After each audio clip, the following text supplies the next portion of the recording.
Welcome to Science for Sleeping, where we explore the frontiers of science with gentle wonder rather than overwhelming complexity, where the most profound questions become peaceful companions on your journey toward rest. If this is your first time here, you've found a special place, where curiosity meets calm, where learning soothes rather than stimulates, where even the mysteries of consciousness can become a bedtime story told in the language of neurons, electricity, and the patient unfolding of understanding. Tonight, we're exploring one of science's most profound intersections: consciousness, your subjective experience of being aware, and the emerging technology of brain-computer interfaces that translate neural activity into commands for external devices. And if these gentle explorations of scientific frontiers help you unwind, if you find yourself returning to let knowledge ease you into sleep, please take a moment to like this video and subscribe. Your support helps us continue creating these peaceful journeys through science, and we're grateful to be part of your nightly ritual. So settle deeply now. We release the day's tensions. Let your breathing find its natural, unhurried rhythm. Tonight, you'll discover how brain-computer interfaces work, reading electrical signals from neurons and translating them into digital information. You'll learn what consciousness might be from a neuroscience perspective. Not a mysterious essence, but perhaps an emergent property of complex neural networks. You'll explore how paralyzed patients can control robotic arms with thought alone, how scientists map brain activity to decode simple intentions, and why reading complex thoughts remains far beyond current technology despite sensational headlines. This is the story of electricity and awareness, of neurons firing in patterns that somehow create your sense of self, of technology beginning to bridge the gap between brain and machine. It's all grounded in real research, real experiments, real limitations. No science fiction, just the remarkable and sometimes humbling reality of what we do and don't understand about how minds work and how machines might someday communicate with them. Let's begin our gentle exploration of consciousness and the interfaces that might someday decode it. Section 1. The electrical brain: how neurons create thoughts. As your breath slows and deepens, consider what's happening in your brain right now as you read or hear these words. Approximately 86 billion neurons are firing in coordinated patterns, creating electrical cascades that somehow produce your experience, your awareness of these words, your understanding of their meaning, your sense of being you. This is the foundation we must understand before exploring how machines might interface with minds. Brains are fundamentally electrical systems. Each neuron is a cell specialized for communication. It has a cell body branching dendrites that receive signals from other neurons, and a long axon that transmits signals to other neurons. Communication happens through action potentials, brief electrical pulses that travel along axons at speeds up to 120 meters per second. When a neuron receives enough stimulation from other neurons, it fires an action potential, which triggers neurotransmitter release at synapses, junctions between neurons, which then stimulates or inhibits downstream neurons. Picture, as you rest, the mechanism of an action potential. Neurons maintain electrical potential across their membranes through ion pumps that keep sodium ions concentrated outside and potassium ions concentrated inside. When stimulation reaches threshold, voltage-gated sodium channels open, allowing sodium to rush in. This depolarizes the membrane rapidly, the action potential, creating an electrical spike that propagates along the axon. After milliseconds, sodium channels close, potassium channels open, and the neuron repolarizes, ready to fire again. This electrical activity is detectable. Place electrodes on the scalp and you can measure electroencephalography, EEG, the summed electrical activity of millions of neurons firing in relative synchrony. Different mental states produce different patterns. Alert wakefulness shows fast, irregular waves. Relaxed rest with eyes closed shows alpha rhythms around 8 to 12 Hz. Deep sleep shows slow delta waves. These patterns reflect large-scale coordination of neural activity, though they reveal little about specific thoughts or intentions. As sleep approaches, consider that thoughts, perceptions, memories, decisions, everything comprising your mental life, emerge from patterns of neural activity. When you see red, specific neurons in visual cortex fire. When you decide to move your hand, neurons in motor cortex activate in sequences that command the movement. When you remember yesterday's events, neurons that were active during those events reactivate in similar patterns. Mind is what brain does, not a separate entity, but the process of neural computation itself. This materialist view of consciousness, that mind emerges from brain activity rather than being some separate soul or spirit, is the working assumption of neuroscience. It's supported by overwhelming evidence. Brain damage affects consciousness predictably. Chemicals that alter brain chemistry alter experience. Stimulating specific brain regions produces specific mental phenomena.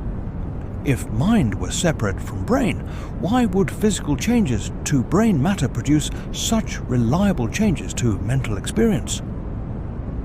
Yet, explaining how physical processes create subjective experience, the hard problem of consciousness, remains mysterious.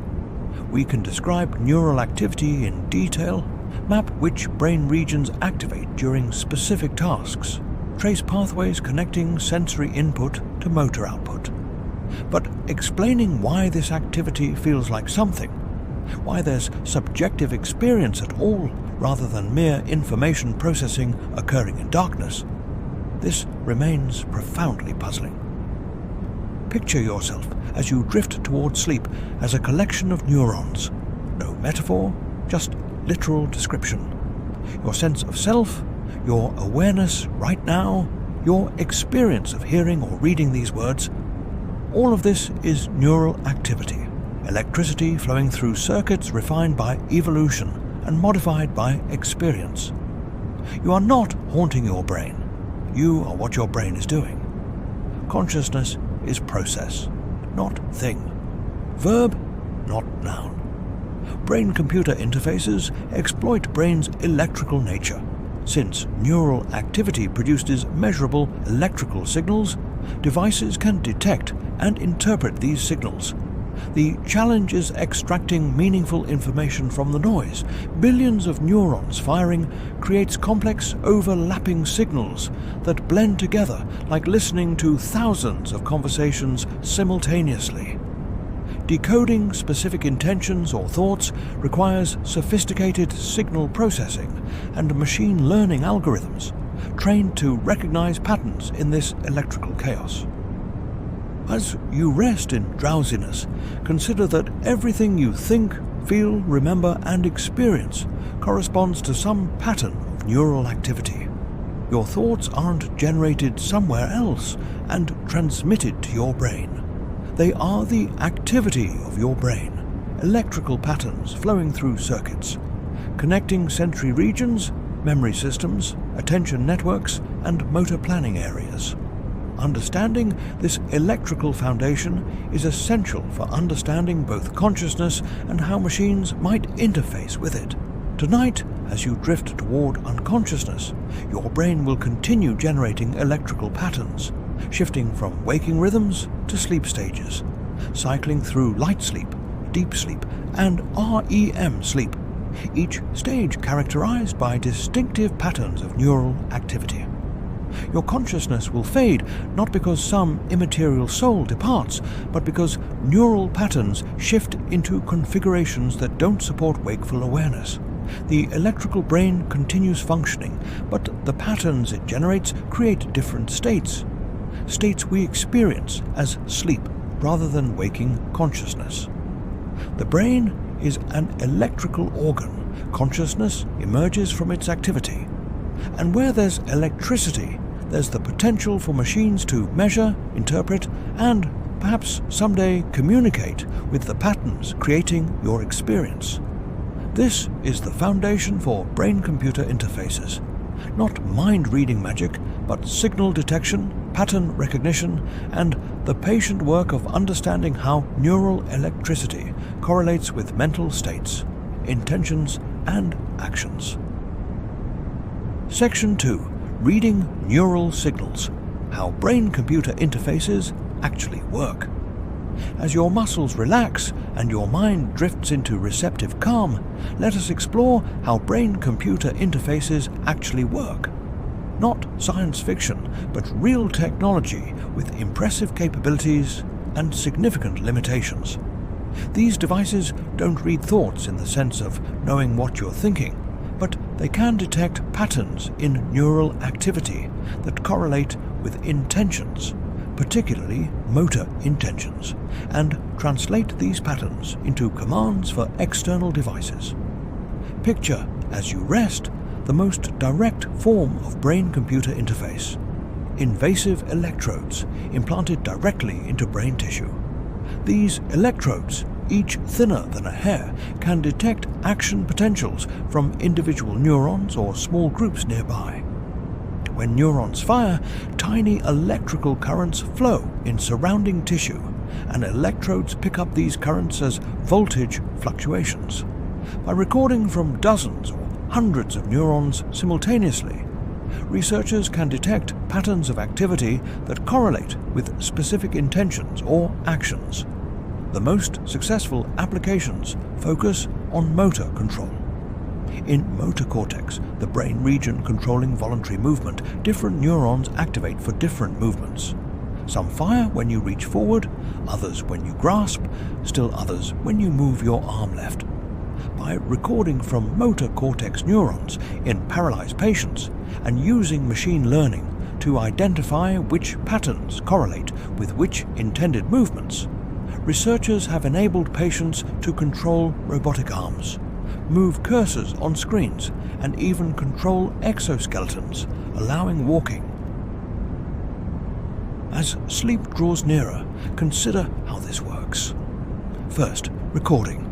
Electrodes implanted in motor cortex detect neural activity as the patient attempts movements or imagines movements.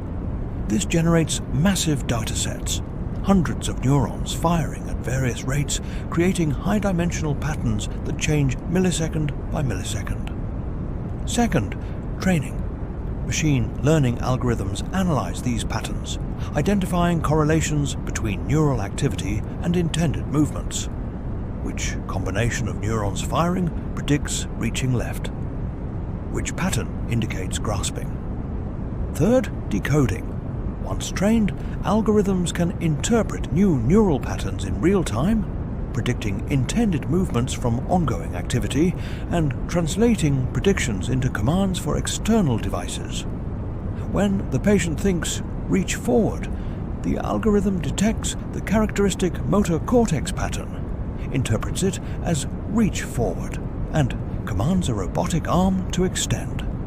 The entire process, from neural activity to robotic movement, occurs in milliseconds, creating fluid, responsive control. This sounds simple, but involves tremendous complexity. Motor cortex contains millions of neurons, but current electrode arrays can only record from hundreds. A tiny sample of total activity. Neural patterns are variable.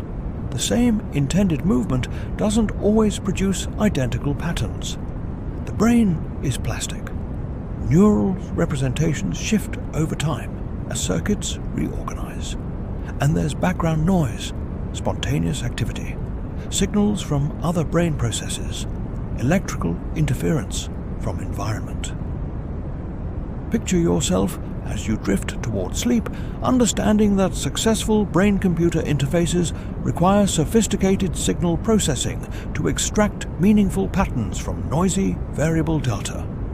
They use techniques like Kalman filtering to smooth predictions, principal component analysis to reduce data dimensionality, and deep learning to discover complex relationships between neural activity and behavior.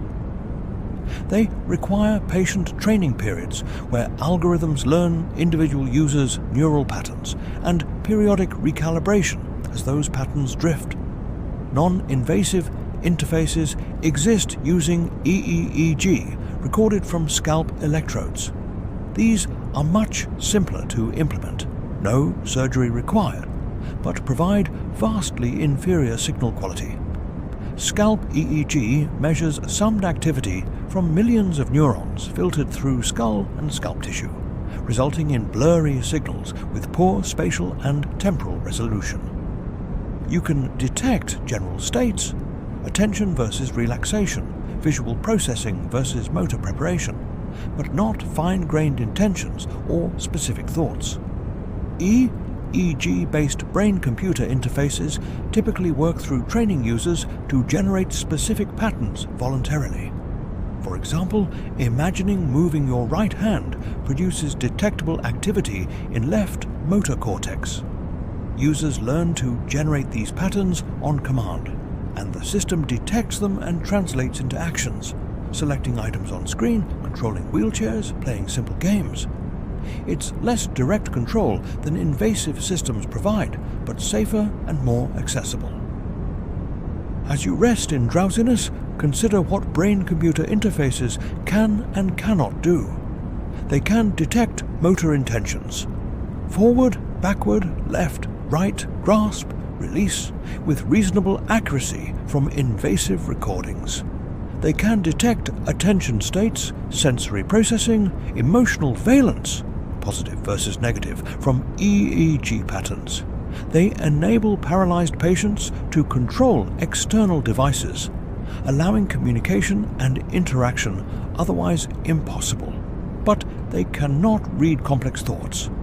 They cannot extract memories, decode internal speech, or access the rich inner life of consciousness, your mental imagery, your stream of thoughts, your subjective experiences. These mental phenomena might correlate with neural patterns too distributed, too dynamic, or too high-dimensional for current technology to decode. Or perhaps they can't be decoded from neural patterns alone because they involve more than just raw activity. Perhaps timing relationships, synchronization patterns, or aspects of neural processing not yet understood. The brain's code, how neurons represent information, remains partially mysterious. We know sensory cortex encodes features of stimuli, edges, colors, sounds, that hippocampus encodes memories, that prefrontal cortex supports executive functions. But how exactly does a pattern of spikes represent the concept tree, or the memory of last summer, or the intention to write a novel? These remain open questions, limiting how much information brain-computer interfaces can extract.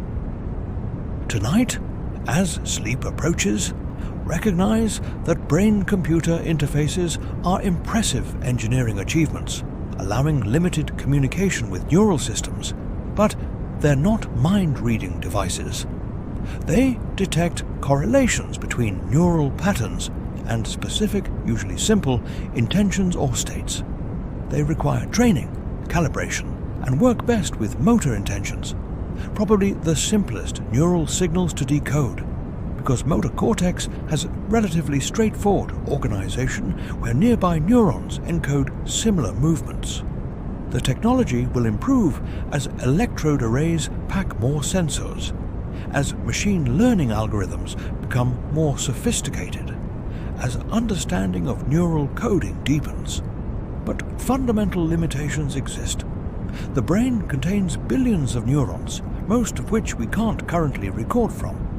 Neural patterns are high-dimensional, dynamic, and variable, and we don't fully understand the neural basis of complex cognition, consciousness, or subjective experience, making it difficult to design systems that decode what we don't yet understand ourselves. Rest peacefully, knowing that your thoughts remain largely private.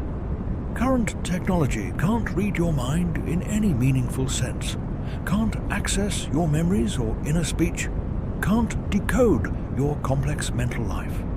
Brain-computer interfaces are tools for detecting simple patterns in neural activity, not windows into consciousness. They represent remarkable science and engineering, but also demonstrate how much we still don't understand about how brains create minds. Section 3. The Mystery of Consciousness. What science knows and doesn't know. As your breathing settles into the rhythm of approaching sleep, let us gently approach the deepest question. What is consciousness? Not in spiritual or philosophical terms, but from neuroscience perspective. What do we actually know about how brains create subjective experience, and what remains mysterious despite decades of research?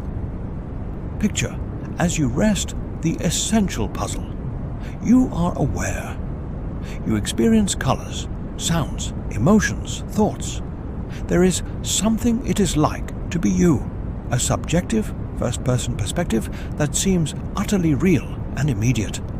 This subjective experience, qualia in philosophy, is consciousness.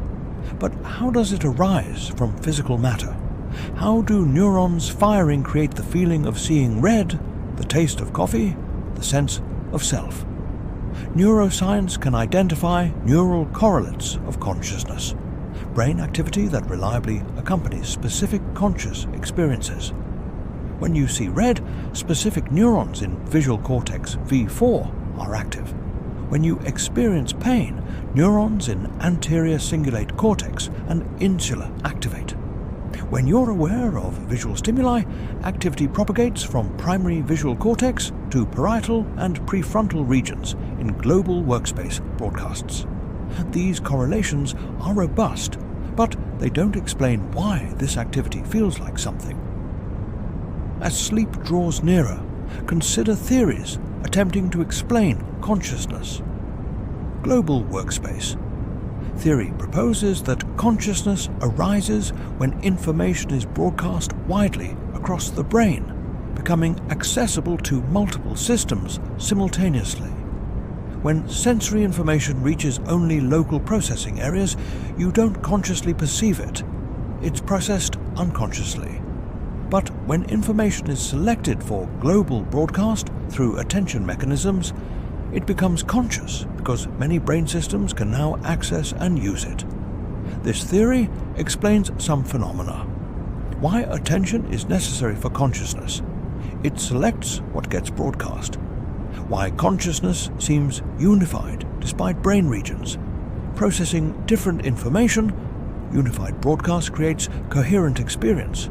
Why consciousness is limited in capacity. Only one or few broadcasts can occur simultaneously. But it doesn't explain why global broadcasting creates subjective experience rather than occurring in darkness. Why there's an experiencer at all. Integrated information theory offers a different approach. Consciousness is identical to integrated information. The degree to which a system's parts interact to create a whole greater than sum of parts. Systems with high integrated information, where each part influences and is influenced by others in complex ways, have consciousness proportional to this integration. Brains have high integrated information because regions are densely interconnected yet specialized, creating maximal complexity. This theory predicts that consciousness is graded rather than all or nothing. Systems can have more or less integrated information. That simple systems like photodiodes might have tiny amounts of consciousness, minimal integration, and that some artificial systems could be conscious if properly structured. It's quantitative, mathematically rigorous, but controversial. Critics argue it implies implausible things like thermostats, having minimal consciousness if they have any integrated information. Picture yourself, as you drift towards sleep, recognizing that we don't yet have a satisfactory theory of consciousness that explains why neural activity creates subjective experience. We have detailed knowledge of brain function, which regions do what, how information flows, how neurons compute, but explaining the existence of experience itself remains the hard problem that current neuroscience hasn't solved.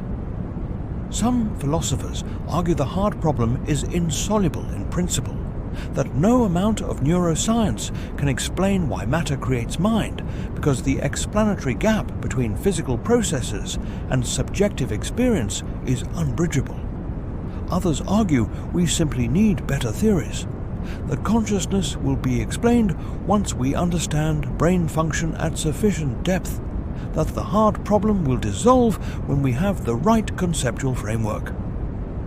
As you rest in drowsiness, consider that consciousness might be an emergent property, arising from complex interactions in ways not predictable from individual components. Temperature is emergent. It's average kinetic energy of molecules, but individual molecules don't have temperature. Similarly, consciousness might emerge from neural dynamics in ways that can't be reduced to properties of individual neurons. The whole creates properties the parts lack. Or perhaps consciousness involves quantum effects. Some theories propose that quantum coherence in microtubules, structures inside neurons, creates consciousness through quantum information processing. This is speculative and controversial, with most neuroscientists skeptical that quantum effects are relevant to brain function at physiological temperatures.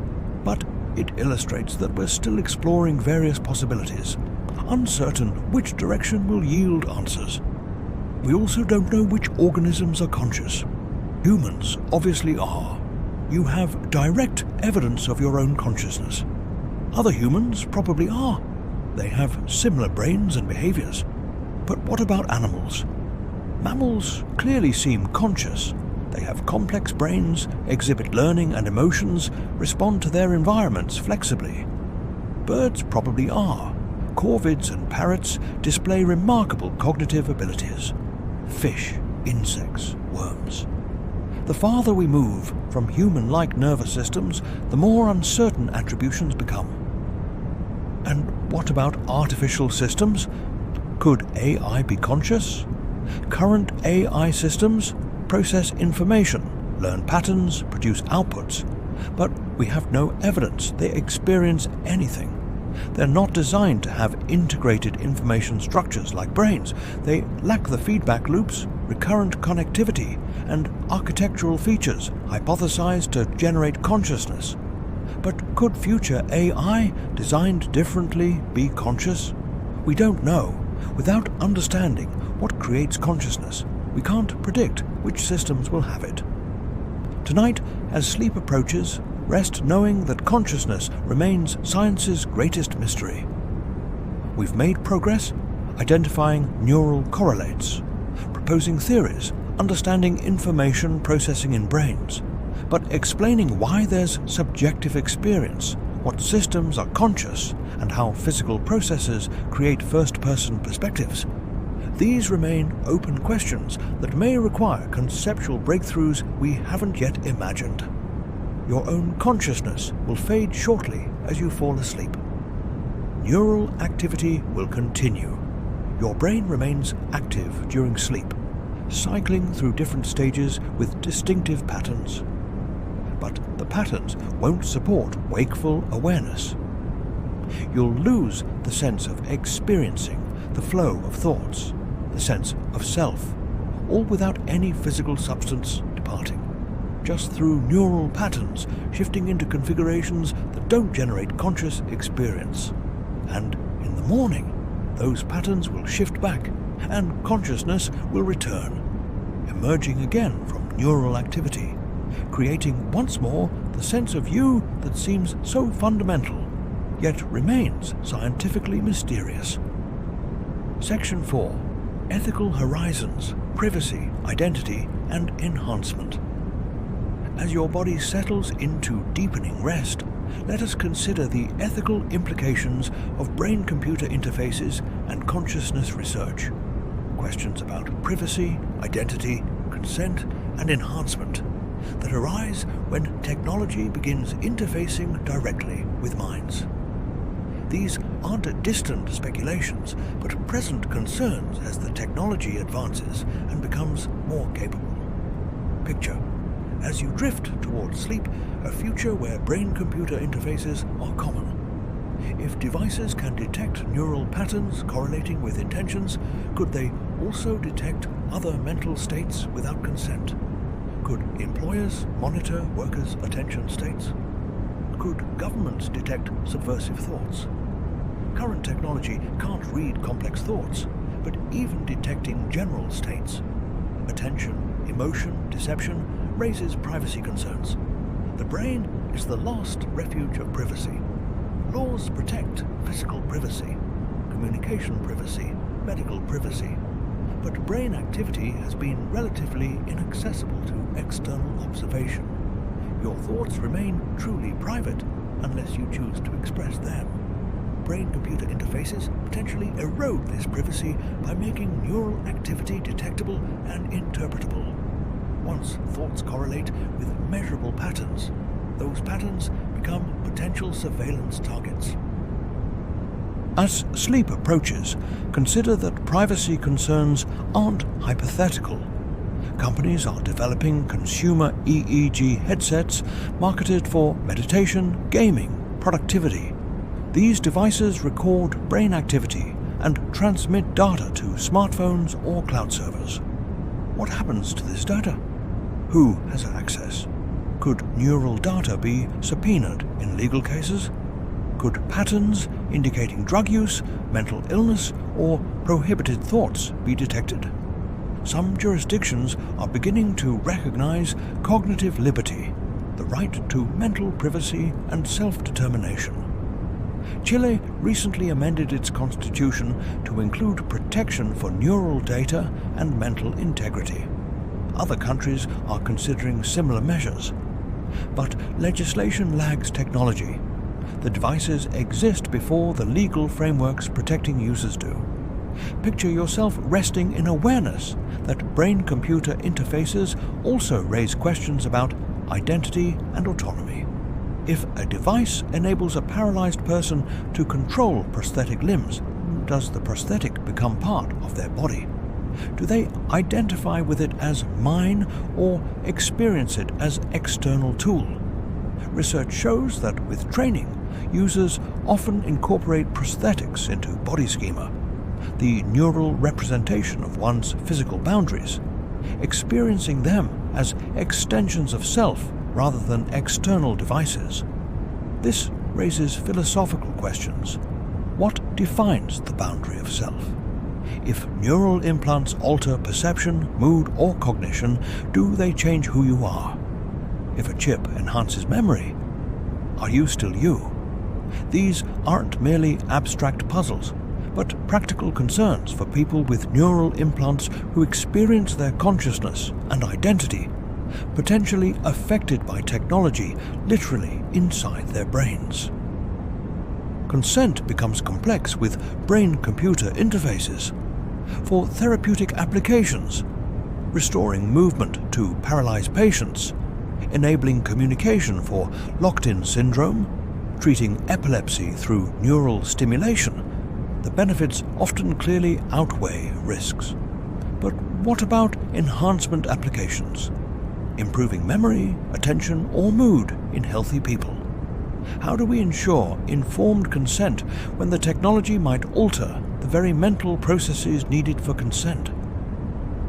As you drift toward unconsciousness, consider that enhancement raises additional ethical questions. If brain-computer interfaces could improve cognitive function, would those who can afford them gain unfair advantages? Would society divide into enhanced and unenhanced populations, with enhanced individuals dominating education, employment, and power? Would we be obligated to enhance if it becomes safe and effective, or would we have the right to refuse? Some argue that enhancement is continuous with existing practices. Education enhances cognition, coffee enhances attention, glasses enhance vision. If these are acceptable, why not neural implants? Others argue there's a meaningful difference between external aids and technologies that alter brain structure or function directly, permanently changing who we are. There are also concerns about coercion. If neural enhancement becomes common, would it become effectively mandatory for competitive professions? Would students need implants to succeed academically? Would employers require them for certain jobs? The line between voluntary enhancement and coerced modification could blur if social pressures make refusing impractical. Picture yourself as you rest, considering regulation challenges. Brain-computer interfaces span multiple domains: medical devices, consumer electronics, research tools, each with different regulatory frameworks. Who approves these devices? What safety standards apply? What happens when they malfunction? A smartphone crashing is inconvenient. A brain implant failing could be catastrophic. Long-term effects remain uncertain. Electrodes implanted in brain can cause scarring, inflammation, or gradual signal degradation. Chronic electrical stimulation might have unforeseen consequences. Neural plasticity means brains adapt to interfaces. But how? Does relying on neural implants alter brain development or organization in ways that create dependency? There are also questions about hacking and security. If brain-computer interfaces communicate wirelessly, could they be hacked? Could malicious actors inject false signals, read neural data, or modify device function? The cybersecurity implications of devices literally connected to brains are sobering. Vulnerabilities could enable unprecedented forms of harm. As Sleep Claims You recognize that these ethical questions don't have simple answers. They require balancing individual liberty with social concerns, weighing benefits against risks, considering long-term consequences while allowing beneficial technology to develop. They require input from neuroscientists, ethicists, patients, disability advocates, policymakers, and the public.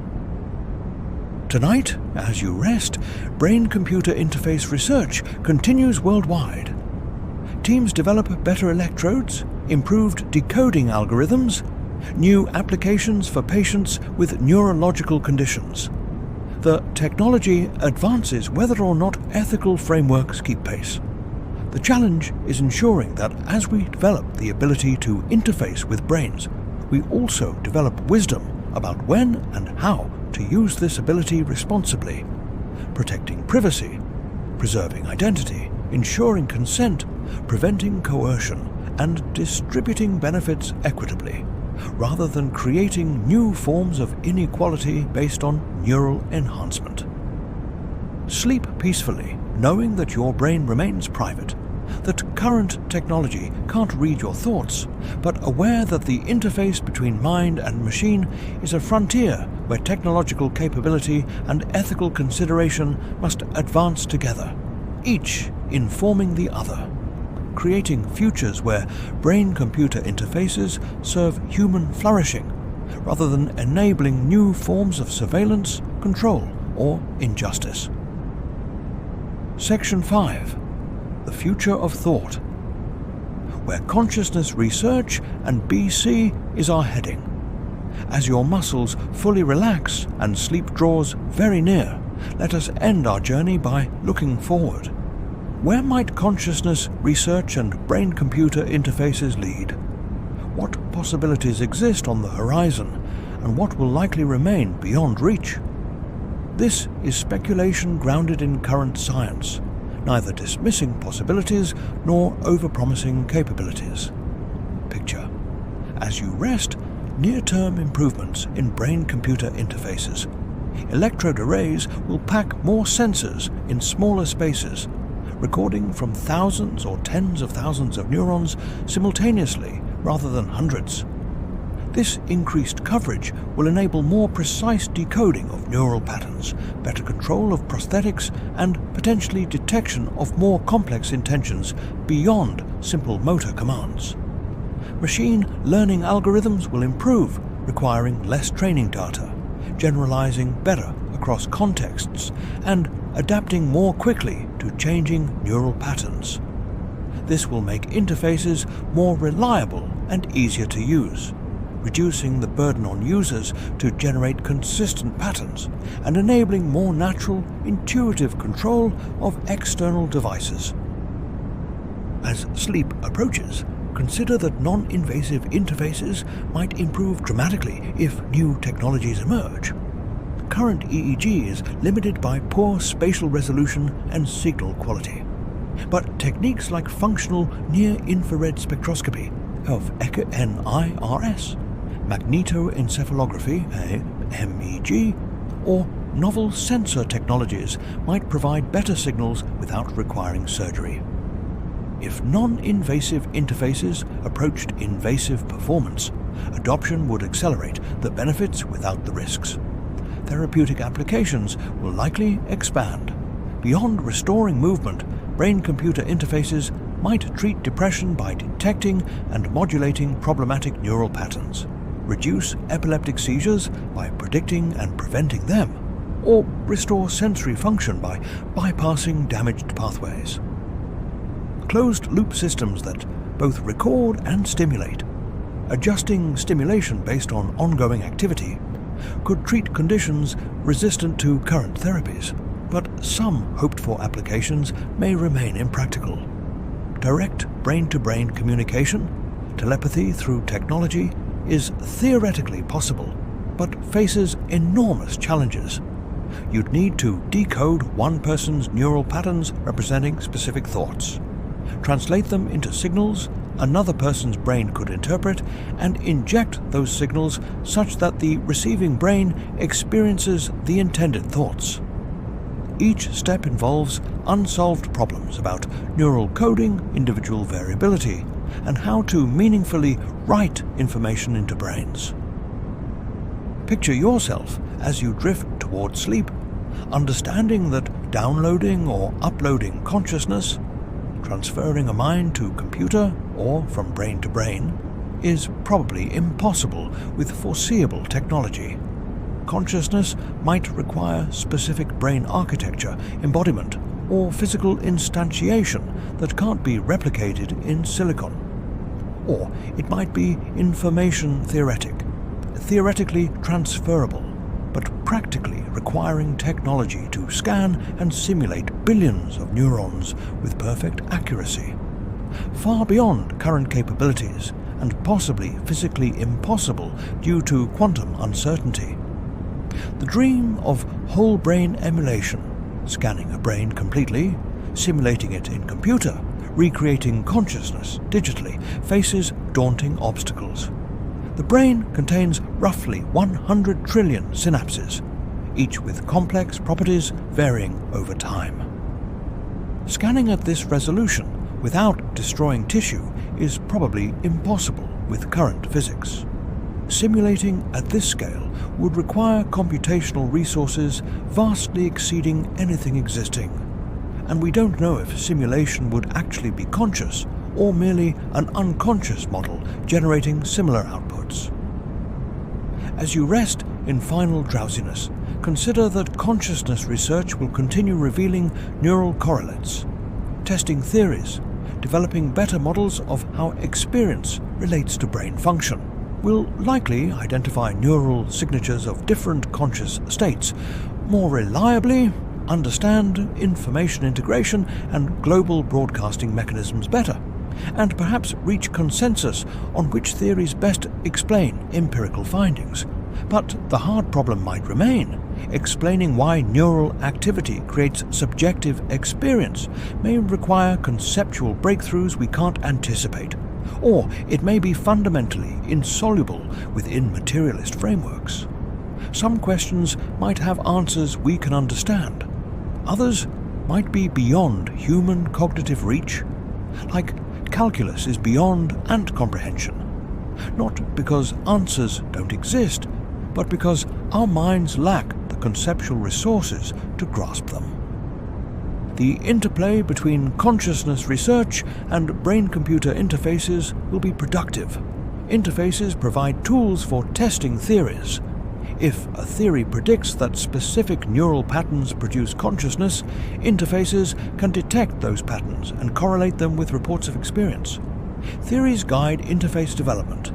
Understanding neural coding helps design better decoding algorithms. Progress in each field advances the other. Tonight, as sleep finally claims you, brain-computer interface labs worldwide continue their research. Patients test prosthetic limbs, scientists analyze neural data, engineers design better electrodes, ethicists debate implications.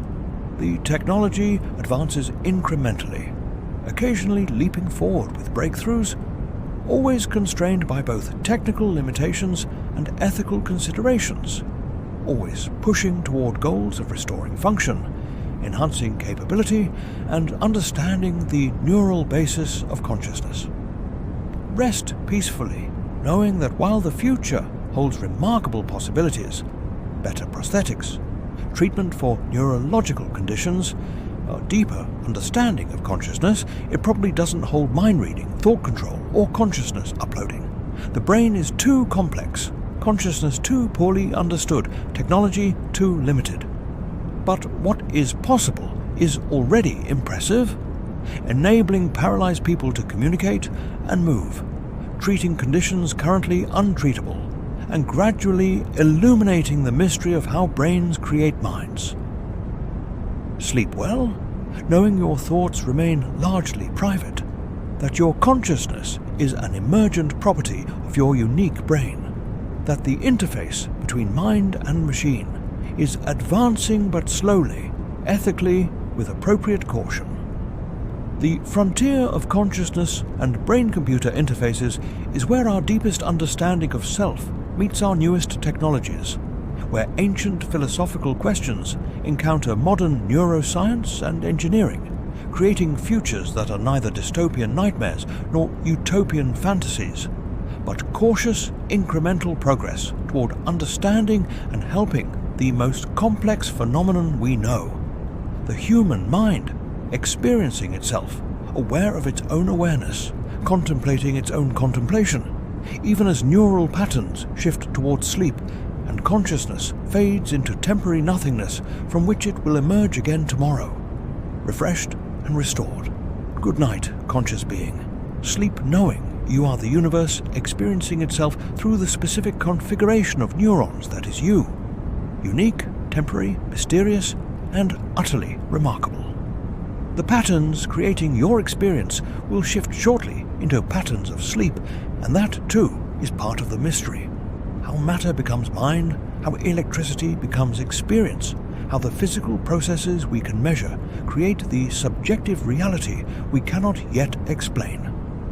Rest in this beautiful mystery, this intersection of science and wonder where understanding advances but consciousness remains ultimately the greatest puzzle we face.